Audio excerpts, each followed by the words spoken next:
start.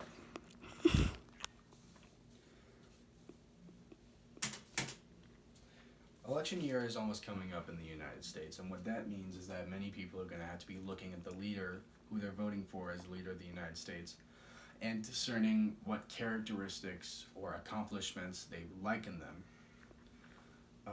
Some of the two most popular, according to the Pew Research Center, the two most popular picks for the best presidents in recent years is Barack Obama or Ronald Reagan, according to each political party, respectively.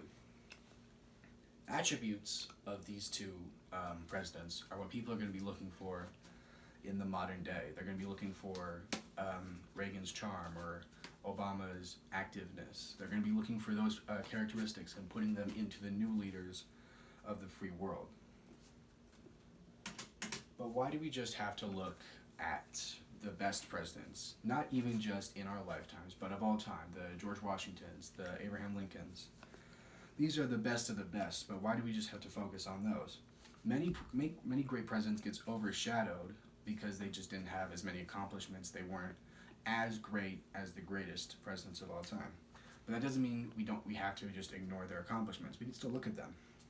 Some of the presidents we're going to talk about today just sat back in the Oval Office and let the country blossom on its own and only helped where they felt it was necessary.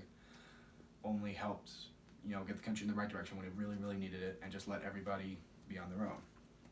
Some presidents made huge mistakes that defined their entire terms, but they also did good things that were just overshadowed by those huge mistakes.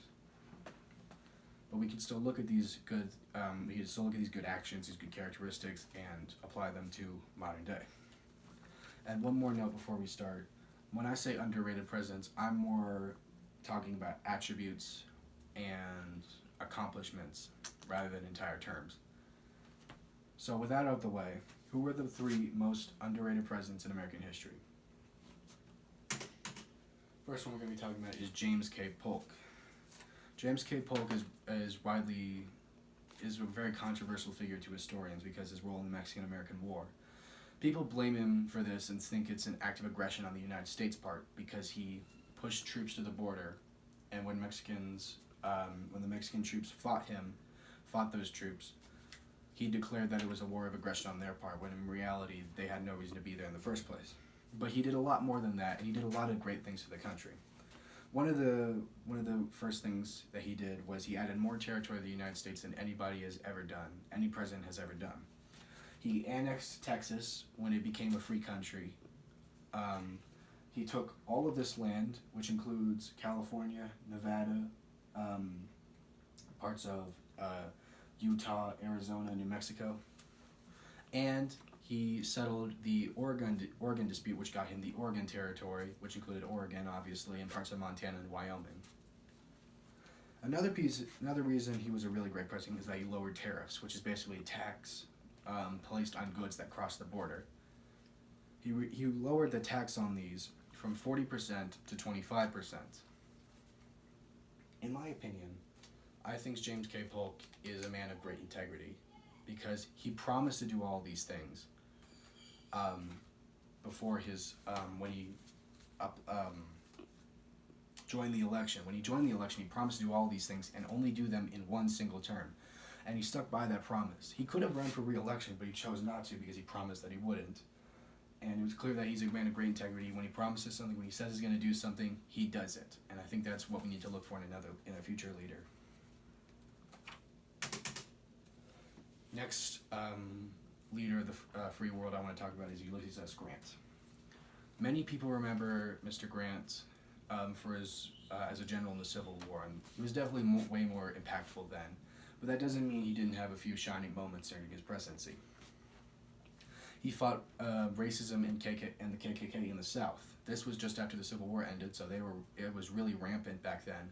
People trying to silence black voters, and Ulysses S. Grant made sure that black people would be able to vote, they'd be able to live their lives, and not be in fear of terrorist organizations like the KKK. He also really pushed for the 15th Amendment to be passed by Congress, which once it was passed, it gave African Americans the right to vote in presidential elections and all that. He also helped the U.S. go through economic turmoil after the Civil War. I personally think that he was a very determined man. What he thought was right, he wanted to accomplish that. He wanted to do it because he knew it was right, even if it was super hard, even if half the country didn't agree with it. He thought it was right, and he wanted them to go by what he thought would make the country better.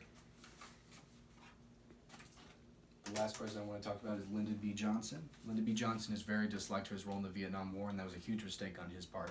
But he also did other things during his presidency. For one, he passed the Civil Rights Act of 1964, which banned discrimination in places like hotels, libraries, and pools. He also integrated schools around the country. He started Medicare and Medicaid because 2/3 of the population at that time did not have health insurance, of the elderly population. I think he was a man that deeply cared about the American public, no matter where you came from, whether you came from the South, whether you were old and you couldn't work anymore. It didn't matter to him. He wanted every American to be happy. So what I want to get across today is that it's very hard to have a long-lasting legacy. Even the greatest of the great doesn't make it into everyday conversation. But it doesn't take a Superman to be super famous. Just doing a tiny little thing can accomplish so much because of the butterfly effect. So even if you don't make it in the history book, just one tiny action could get you a tiny little blurb. And I think that's all you really need. I want to thank Pew Research, Ballotpedia, the Archives, Miller Center, and the White House, which are my sources for this presentation and this speech. Thank you.